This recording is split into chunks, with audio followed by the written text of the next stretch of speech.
Estás escuchando el audiolibro ¿Puede la ciencia explicarlo todo? Del autor John C. Lennox, editorial CLIE, año 2021, narrado por Otoniel Ruiz. Capítulo 2. ¿Cómo llegamos hasta aquí?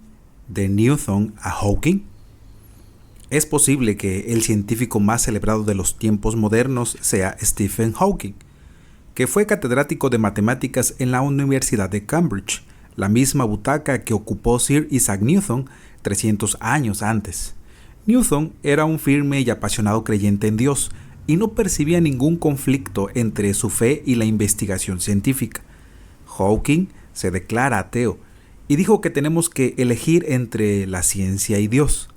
¿Cómo hemos llegado a esto? ¿Cómo pasamos de la creencia en Dios propia de Newton a la incredulidad de Hawking? ¿Se debió solamente al progreso de la ciencia o hay otro motivo?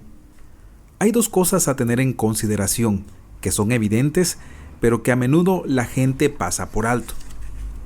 Afirmaciones de científicos y afirmaciones científicas. Al principio de su famosa serie televisiva Cosmos, el astrónomo y cosmólogo estadounidense Carl Sagan dijo: "El cosmos es todo lo que existe, ha existido y existirá". Esta no es una afirmación científica que pueda colocarse en la misma categoría que, por ejemplo, el enunciado científico de que la gravedad obedece a la ley de la inversa del cuadrado. El problema es que muchas personas atribuyen a todas las afirmaciones hechas por científicos la autoridad que la ciencia merece por derecho, sencillamente porque las han expresado científicos. Este proceder es arriesgado, porque los científicos, incluso los más brillantes, pueden entender muy mal las cosas. Richard Feynman, un físico ganador del premio Nobel, dijo que fuera de su campo un científico es tan ignorante como cualquier otra persona. Un ejemplo bastante flagrante de este error es el que nos ofrece Stephen Hawking en su libro La clave secreta del universo. Allí dice que la filosofía ha muerto. Los científicos se han convertido en los portadores de la antorcha del descubrimiento en nuestra búsqueda del conocimiento. Me parece bastante imprudente decir que la filosofía está muerta al principio de un libro cuyo tema principal es la filosofía de la ciencia, la verdad. ¿Es la ciencia el único camino a la verdad? También es un error sugerir que la ciencia es el único camino a la verdad. Esta idea, que está muy extendida hoy en día, compone la creencia que recibe el nombre de cientismo. Piensa en ello. Si la ciencia fuera la única vía hacia la verdad, tendrás que prescindir de la mitad de los departamentos de cualquier escuela o universidad. Ya de entrada, los de historia, literatura, idiomas, arte y música. En cierta ocasión, Einstein dijo que los científicos son malos filósofos. Siento tener que decir que Hawking, a pesar de que era un científico brillante, evidenció sin duda esta debilidad. El diario The Guardian preguntó al astrónomo real de la Gran Bretaña, el barón Rhys de Ludlow, que era amigo de Stephen Hawking, qué pensaba sobre la declaración de Hawking en cuanto a que la creación del universo no necesitó de un dios. Rhys contestó: "Conozco lo bastante bien a Stephen Hawking como para saber que ha leído poca filosofía y aún menos teología, de modo que no creo que haya que conceder demasiado peso a sus conclusiones sobre estos temas". En el obituario de Hawking volvió a expresar la misma opinión. Lamentablemente, la idea de que la ciencia es el único camino a la verdad a menudo lleva a las personas a creer que científico es sinónimo de racional, es decir, aquello que se adecua a la razón. Esto es claramente falso, porque todas las disciplinas antes mencionadas, historia, literatura y demás, exigen el uso de la razón, como la mayoría de las cosas en esta vida. La razón abarca muchísimo más que la ciencia. Esta ilustración demostrará las limitaciones de la ciencia. Imagina que mi tía Matilda ha horneado un bizcocho y se lo entregamos a un grupo de los mejores científicos mundiales para que lo analicen. Los bioquímicos nos informarán sobre la estructura de las proteínas, las grasas y otros componentes del bizcocho. Los químicos sobre los elementos contenidos en él. Los físicos podrán analizar el bizcocho en términos de las partículas fundamentales y los matemáticos, que, duda cabe, nos ofrecerán una serie de elegantes ecuaciones para describir el comportamiento de estas partículas. Ahora, ya sabemos cómo se hizo el bizcocho y de qué está hecho, pero imagina que ahora preguntamos a los científicos por qué se hizo ese bizcocho. La sonrisa en el rostro de la tía Matilda evidencia que ella sabe la respuesta, porque fue ella quien hizo el bizcocho. Pero sin duda es evidente por sí mismo que los mejores científicos del mundo no serán capaces de decirnos, basándose en sus investigaciones, por qué ella hizo el bizcocho. Nunca lo averiguarán, a menos que ella les revele la respuesta. Las ciencias naturales pueden abordar las preguntas sobre la naturaleza y la estructura del bizcocho, pero no pueden responder por qué. La pregunta sobre el propósito. La ciencia tiene sus limitaciones. El ganador del premio Nobel, Sir Peter Medawar, lo expresó así. La existencia de un límite para la ciencia se ve claro en la incapacidad de ésta para responder preguntas elementales e infantiles que tienen que ver con los orígenes y los finales. Preguntas como ¿cómo empezó todo? ¿Para qué estamos todos aquí? ¿Qué sentido tiene vivir? Existen 3 argumentos frecuentes y relacionados a que a menudo se utilizan contra la creencia en Dios, que parecen científicos, racionales y lógicos, pero que en realidad no lo son ni por asomo. La creencia en Dios es una delusión. Este es el argumento que expone el libro de Richard Dawkins, El espejismo de Dios. Y va incluso más lejos, diciendo que es una delusión que resulta peligrosa y perjudicial para las vidas de las personas. El concepto delusión está sacado de la psiquiatría. Significa una creencia falsa y persistente que se sostiene incluso frente a contundentes evidencias contra ella. Quiero darle la vuelta a esta afirmación y sugerir que lo que se corresponde mejor con esta definición es la realidad del ateísmo de Dawkins. Dado que Dawkins no es psiquiatra, su declaración de que Dios es una delusión escapa al ámbito de sus conocimientos especializados. En su calidad de científico, le habría resultado más aconsejable comprobar lo que tienen que decir los expertos en ese campo. Dado que yo tampoco soy psiquiatra, realizaré algunas investigaciones para ver si los expertos respaldan lo que afirma Dawkins. Descubrí que no lo hacen. El profesor Andrew Sims, expresidente de la Royal Society of Psychiatrics, describe: el efecto ventajoso de la fe religiosa y de la espiritualidad es uno de los secretos mejor guardados de la psiquiatría y de la medicina en general. Si las conclusiones del enorme volumen de estudios sobre este tema hubieran apuntado en la dirección opuesta y se hubieran descubierto que la religión perjudica tu salud mental, la noticia habría aparecido en la primera plana de todos los periódicos del país. Además, Sims nos dice que en una encuesta especializada del American Journal of Public Health, señala que en la mayoría de los estudios sobre este campo, la afiliación a una religión se correlaciona poderosamente con el bienestar, la felicidad, la satisfacción en la vida, la esperanza y el optimismo, el propósito y el sentido de la vida, un aumento de la autoestima, una mejor adaptación al duelo, un mayor respaldo social, menos sensación de soledad, un menor grado de depresión y un índice más acelerado de recuperación de la depresión. Por mencionar solo algunos beneficios, pero si buscamos en las obras de Hawking alguna referencia de este amplísimo volumen de investigaciones, no la encontraremos. De la sensación de que es Dawkins quien nos puede estar engañando, afirma usar la ciencia para defender su tesis, pero es evidente que no sabe que la ciencia no le respalda, porque no ha prestado suficiente atención a lo que ella dice. No ha investigado tan bien como debería. Y hasta aquí el prejuicio que produce la creencia en Dios.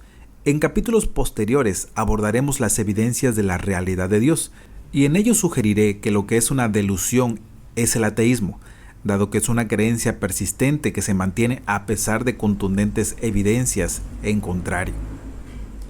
La objeción de Freud. Quizás sepas que la persona con la que más se asocia la idea de que Dios es un espejismo es Sigmund Freud. En su obra Superventas, Dios, una breve historia del eterno, el psiquiatra alemán Manfred Lutz señala que la explicación que da Freud para la creencia en Dios funciona muy bien, siempre y cuando Dios no exista. Sin embargo, sigue diciendo que, según la misma regla de 3, si Dios no existe, el mismísimo argumento freudiano te demostrará que el verdadero espejismo consolador es el ateísmo. Es una huida para no tener que enfrentar la realidad, una proyección del deseo de no tener que estar un día delante de Dios y darle cuentas de tu vida. El marxismo adoptó esta idea freudiana de que la religión era el opio del pueblo, pero quienes experimentaron las presiones de la vida en estados marxistas totalitarios entendieron la otra cara del argumento. Czesław Miłosz, un polaco ganador del Premio Nobel de Literatura, escribió: "El verdadero opio del pueblo es la creencia en que no hay nada después tras la muerte. El inmenso consuelo que supone pensar que nadie nos va a juzgar por nuestras traiciones, nuestra codicia, nuestra cobardía, nuestros asesinatos. Si Dios existe, entonces, según Freud, el ateísmo se puede entender como un mecanismo psicológico de huida mediante el cual eludimos aceptar la responsabilidad moral última de nuestras propias vidas. Lo que Freud no hace, claramente, es responder a la pregunta de si Dios existe o no. Permíteme que ilustre la manera en que este argumento es un arma de doble filo. En una entrevista para The Guardian, Stephen Hawking dijo: "La religión es un cuento de hadas para las personas que tienen miedo a la oscuridad". Siendo esta una persona típicamente freudiana, me pidieron que comentase esta frase. Mi desenfadada y freudiana respuesta de una sola línea fue: el ateísmo es un cuento de hadas para las personas que tienen miedo a la luz. Me encuentro que en BBC News citaran ambas frases. Sin embargo, para ser justo, debo señalar que ni la afirmación de Hawking ni la mía eran científicas. Fueron declaraciones de una creencia. Que sean ciertas o no es otro asunto, y uno sobre el que Freud, como hemos visto, no tiene nada que decir. El ratoncito Pérez. Un ejemplo inapelable de la manera en que los científicos entienden mal este asunto es la sugerencia de creer en Dios. Es como creer en Papá Noel, el pastafarismo o el ratoncito Pérez. Me he encontrado con esta situación en diversos entornos públicos. En cierta ocasión, durante un concurrido debate universitario, un científico me desafió usando este argumento. Para resolver el tema, pedí a las personas que levantasen la mano todos aquellos que habían llegado a creer en Papá Noel siendo adultos. Nadie levantó la mano, pero cientos de ellos lo hicieron cuando pedí que la alzasen todos los que habían llegado a creer en Dios siendo adultos. Meter a Dios en la misma categoría que Papá Noel no tiene sentido. Después de todo, a lo largo de toda la historia, algunas de las mentes más preclaras se han dedicado a reflexionar sobre Dios. Con Papá Noel no ha hecho lo mismo. Puede que este argumento provoque el aplauso o las risas de un público que simpatiza con el tema, pero es sencillamente lo que los filósofos llaman un error de categoría. Volvamos ahora a nuestra pregunta sobre Newton y Hawking. ¿Tenemos que elegir? ¿Por qué pensaba Stephen Hawking que teníamos que elegir entre la ciencia y Dios, mientras que Sir Isaac Newton no lo creía así? Creo que hay dos motivos principales: la función sobre la naturaleza de Dios y la confusión sobre la naturaleza de la explicación científica. Número 1. La confusión sobre la naturaleza de Dios. Yo solía dar por hecho que, cuando hablaba de Dios, la gente pensaba que me refería al Dios de la Biblia, el creador y sustentador del universo, personal e inteligente. Sin embargo, me he dado cuenta de que muchas personas creen que con el sustantivo Dios me refiero al Dios de las lagunas, un Dios que inventamos para explicar las lagunas de nuestro entendimiento. No puedo explicarlo, así que lo hizo Dios. Ese es el tipo de Dios en el que creían los antiguos griegos. Los griegos no comprendían el rayo, de modo que para explicarlo inventaron un Dios de los rayos. Sin embargo, aprender un poquito de física atmosférica en cualquier universidad moderna te demuestra enseguida que la creencia en un Dios así es innecesaria. Pero hoy día Hay una idea muy extendida que dice que el Dios de la Biblia es precisamente un Dios de las lagunas, que va desapareciendo poco a poco a medida que progresa la ciencia, como la sonrisa del proverbial gato de Churchill. Lo importante que debemos entender es esto. Si defines a Dios como un Dios de las lagunas, un remedio provisional, una X que representa temporalmente algo que la ciencia aún no ha explicado, por supuesto que tendrás que escoger entre la ciencia y Dios, porque esa es la manera en que has definido a Dios. Pero al hacer esto, ¿piensas en el Dios de la Biblia? Esto es otro grave error de categoría. Werner Jaeger, experto mundial en religiones antiguas del Oriente Próximo, nos dice que los dioses del mundo antiguo tenían una cosa en común. Se explicaba su origen diciendo que eran descendientes de los cielos y la tierra. Eran productos del caos primigenio formado por masa y energía, y por consiguiente eran esencialmente dioses materiales. Jaeger escribía que, por el contrario, el Dios de la Biblia, el Dios hebreo, se describe como quien crea los cielos y la tierra, no desciende de ellos. El Dios de la Biblia no es un Dios de las lagunas, es el Dios de todas las cosas, es el Dios tanto de las facetas del universo que no entendemos como las que sí. Cabe observar que Génesis no empieza con la afirmación: en el principio Dios creó las facetas del universo que todavía no entendemos. Resulta muy superficial creer que el progresivo entendimiento científico expulsa a Dios del universo. Cuando Newton descubrió la ley de la gravedad, no dijo: ahora que tenemos una ley de la gravedad, no necesitamos a Dios. Lo que hizo fue escribir un libro titulado Principios Matemáticos, quizás la obra más famosa en toda la historia de la ciencia, y en ella expresó la esperanza de que sus cálculos y sus observaciones persuadieran a las personas reflexivas a creer en una deidad. Para la mayoría de la gente normal y corriente es cierto que cuanto mejor entienden un artefacto hermoso o complejo, más admiran la mente de la persona que lo creó. Cuanto más entiendan de pintura, más admirarán el genio de Rembrandt, no menos. Cuanto más entiendan la ingeniería, más podrán admirar el genio del Rolls-Royce. Y cuanto más entendía Newton el modo en que funcionaba el universo, más admiraba el genio de Dios que lo hacía funcionar de esta manera. Aquí la idea clave es que la ciencia no compite con Dios en calidad de explicación. La ciencia ofrece un tipo de explicación distinto. Esto nos lleva a pensar en el siguiente defecto en el pensamiento de Hawking. Número 2. La confusión sobre la naturaleza de la explicación científica. Newton y Hawking sentían el mismo interés por la gravedad. Newton formuló la ley de la gravedad y Hawking realizó investigaciones cruciales sobre la gravedad y los agujeros negros. Pero existe una notable diferencia entre ellos. Como vimos, Newton considera la ley de la gravedad como una de las evidencias de la genialidad de Dios cuando diseñó el universo, mientras que Hawking presentaba la gravedad como un motivo principal para negar la existencia de Dios.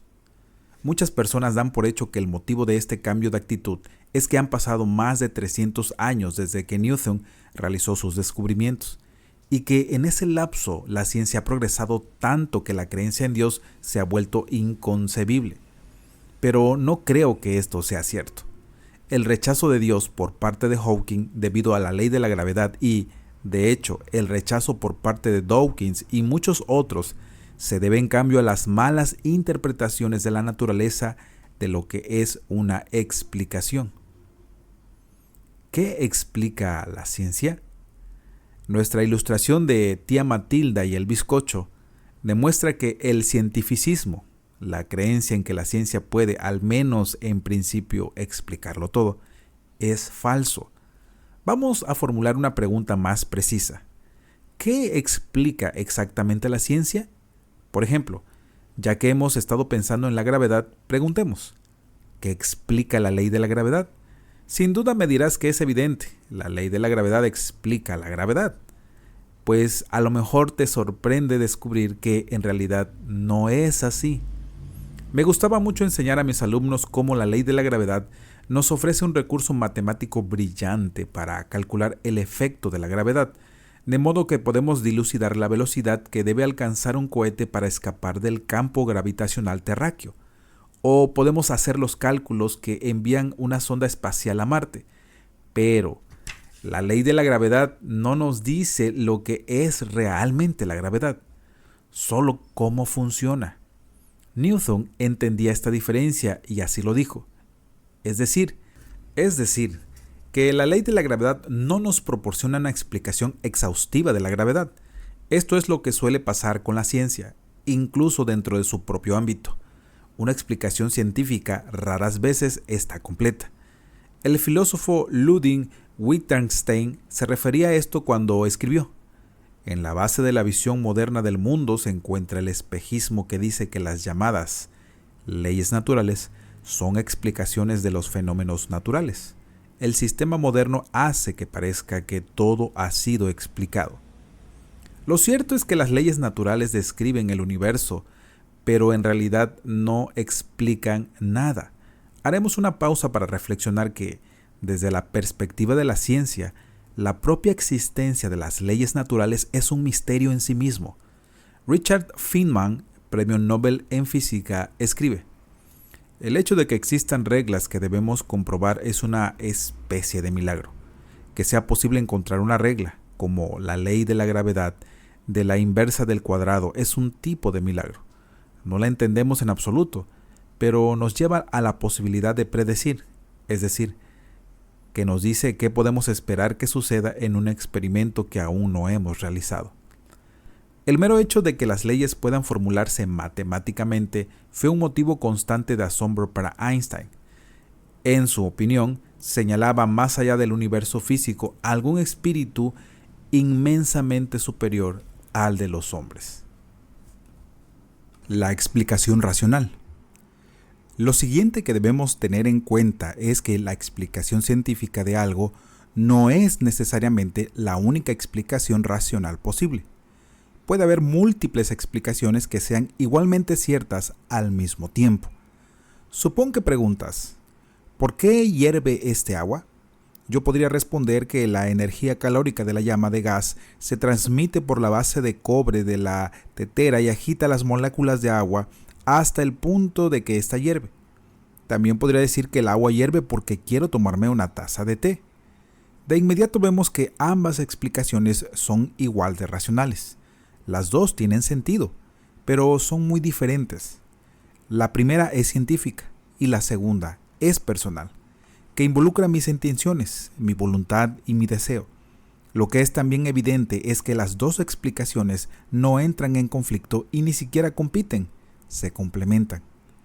Lo que es más, ambas son necesarias para obtener una explicación completa de lo que sucede. Además, la explicación en términos del agente personal es, podríamos decir, más importante. La gente lleva milenios disfrutando del té antes de saber nada de la termodinámica. Aristóteles señaló todo esto hace siglos, cuando distinguió entre una causa material, la tetera, el agua, el gas, etc., y la causa final, mi deseo de tomar una bebida estimulante. De igual manera, para explicar un motor de automóvil, podríamos mencionar la física de la combustión interna o podríamos hablar de Henry Ford. Ambas son explicaciones racionales y ambas son necesarias para obtener una explicación definitiva. Si ampliamos esta ilustración hasta las dimensiones del cosmos, podríamos decir que Dios no compite con la ciencia como explicación del universo, de la misma manera que Henry Ford no compite con la ciencia para explicar el motor de automóvil. Dios es una explicación de agente creador del universo, no es una explicación científica. A Aristóteles, si estuviera vivo hoy, le sorprendería descubrir cuántas personas son aparentemente incapaces de detectar esta diferencia. Después de todo, citando una magnífica analogía que utilizó la novelista Dorothy Sayers, la misma docena de tonos es materialmente suficiente para explicar la sonata de luz de luna de Beethoven y el ruido que hace el gato cuando se pasea sobre el techado. Pero lo que hace el gato ni demuestra ni niega la existencia de Beethoven. Stephen Hawking afirmó que Dios no es necesario para explicar por qué existe el universo, pero hay algo en lugar de nada. Él creía que la ciencia puede darnos la respuesta. Escribió: dado que existe una ley como la gravedad, el universo puede crearse y se creará a sí mismo partiendo de la nada. Esta afirmación parece científica, y no cabe duda de que la escribió un científico, pero no solo no es científica, sino que ni siquiera es racional, tal como demostrará un poco de lógica rudimentaria. El primer error: la contradicción inherente. Fijémonos cuidadosamente en lo que dice Hawking. Dado que existe una ley como la gravedad, es decir, dado que existe algo, el universo se creará a sí mismo, partiendo de la nada. Hawking da por hecho de que existe la ley de la gravedad. Esto no es nada, de modo que cae una flagrante contradicción. El segundo error: las leyes no crean. Fíjate bien lo que dice Hawking. Dado que existe una ley como la de la gravedad, la primera vez que leí esto pensé, supongo que lo que quiere decir es dado que existe la gravedad. Porque ¿qué sentido tendría una ley de la gravedad si no hubiese una gravedad que describir? Lo que es más, no solo es que los científicos no pusieran el universo donde se encuentra, es que eso tampoco lo hicieron la ciencia ni las leyes de la física matemática. Sin embargo, Hawking parece pensar que podrían haberlo hecho perfectamente. En su libro, Breve Historia del Tiempo, surgió que una teoría bien podría dotar de existencia del universo.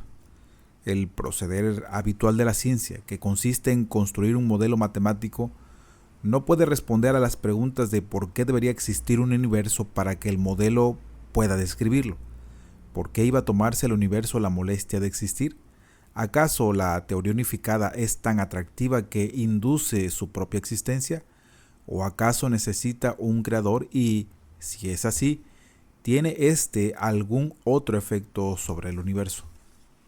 Es posible que el concepto de una teoría o una ley física que induce la existencia del universo suene impresionante, pero en realidad no tiene ningún sentido. Vimos antes que la ley de la gravedad de Newton no explica la gravedad. Además, es evidente que no crea la gravedad. De hecho, las leyes de la física no solo son incapaces de crear nada, no pueden hacer que suceda nada. Las famosas leyes newtonianas del movimiento nunca indujeron a una sola bola de billar a desplazarse por la mesa. Eso solo lo puede conseguir cuando una persona utiliza un taco. Las leyes nos permiten analizar el movimiento y describir la trayectoria del movimiento futuro de la bola, siempre que no haya interferencias externas. Pero son incapaces de mover la bola, y mucho menos crearla a partir de la nada. Sin embargo, el famoso físico Paul Leibniz parece estar de acuerdo con Hawking. Al hablar del origen del universo, de la vida, no hay necesidad de invocar nada sobrenatural. Nunca me ha gustado la idea de la intervención divina. Para mí resulta mucho más inspirador creer que un conjunto de leyes matemáticas puede ser lo bastante inteligente como para hacer que existan todas esas cosas. Fijémonos de paso en el lenguaje no científico de esta afirmación. Nunca me ha gustado. Resulta más inspirador creer. No obstante, en el mundo real en el que vivimos, la ley más sencilla de la aritmética, 1 más 1 igual a 2, nunca creó nada por sí sola. No cabe duda que nunca ha ingresado dinero a la cuenta corriente de nadie. Si primero ingresas 100 libras en el banco y más adelante ingresas 100 más, las leyes de la aritmética explicarán racionalmente cómo es que ahora cuentas con 200 libras en el banco. Pero si nunca metieras dinero en el banco y dejases que simplemente las leyes de la aritmética creasen el dinero, acabarías en la ruina absoluta. Las leyes de la aritmética no son inteligentes, en el sentido en que pueden crear algo. Solo pueden aplicar a las cosas que ya existen. C.S. Lewis entendió esto hace mucho tiempo. Hablando de las leyes de la naturaleza, escribió: no producen sucesos, afirman el patrón al que todo suceso debe adaptarse, al igual que las reglas de la aritmética afirman el patrón al que deben adaptarse todas las transacciones con dinero, si uno consigue tenerlo. Porque toda ley, en última instancia, dice: si tienes A, tendrás B, pero primero debes de conseguir A, Las leyes no lo harán por ti. Un mundo en que las leyes matemáticas inteligentes por sí solas dotan de existencia al universo y crean vida es pura ficción científica. Las teorías y las leyes no pueden hacer que exista materia, energía o lo que sea. La idea de que, a pesar de ello y de alguna manera, tienen esa capacidad, parece un refugio bastante desesperado, y es difícil entender que otra cosa podría ser sino un refugio, frente a la posibilidad alternativa que surge en la pregunta de Hawking antes citada: ¿o acaso necesita un creador? El tercer error: la autocorrección es incoherente. Por último, la declaración de Hawking que dice que el universo puede crearse y se creará a sí mismo partiendo de la nada no tiene sentido. Si digo X crea a Y, esto presupone la existencia de X en primer lugar, para que pueda generar la existencia de Y. Si digo X crea a X, presupongo la existencia de X para explicar la existencia de X. Presuponer la existencia del universo para explicar su existencia es incoherente desde el punto de vista de la lógica.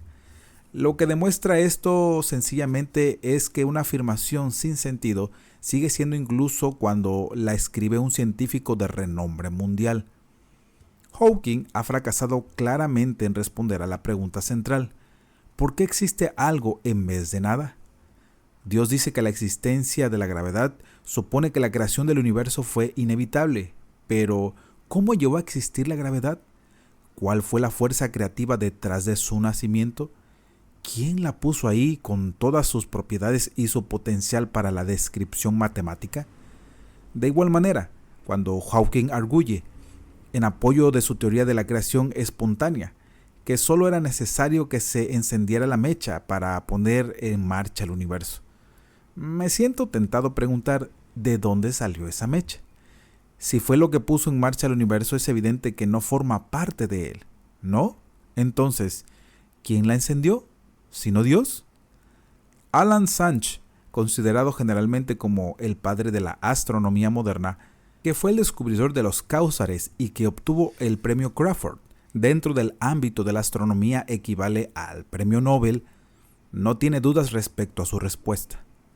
Me resulta bastante improbable que semejante orden surgiese del caos. Debe existir algún principio organizador. Para mí, Dios es un misterio, pero la explicación del milagro de la existencia, de por qué existe algo en lugar de nada. Los científicos ateos, intentando eludir la evidencia clara de una inteligencia divina subyacente en la naturaleza, se ven obligados a atribuir poderes creativos a candidatos cada vez menos creíbles, como la masa, energía y las leyes naturales. El ateísmo sencillamente no da la talla. ¿Quién creó al creador? Más o menos a estas alturas del debate es cuando alguien pregunta: si crees que Dios creó el universo, es lógico preguntarse quién creó a Dios, ¿no? ¿No hace esto que creer en Dios sea bastante absurdo? En el espejismo de Dios, Dawkins utiliza este argumento, bajo la forma que veremos a continuación, como uno de sus motivos principales para rechazar a Dios. No se puede recurrir a un Dios diseñador para explicar la complejidad organizada, porque cualquier Dios capaz de diseñar cualquier cosa debería ser lo bastante complejo como para exigir el mismo tipo de explicación. Esto viene a ser un poco como decir: no podemos recurrir a Richard Dawkins para explicar la complejidad organizada de su libro, El espejismo de Dios, porque cualquier cosa capaz de redactarlo debería ser lo bastante compleja como para exigir el mismo tipo de explicación.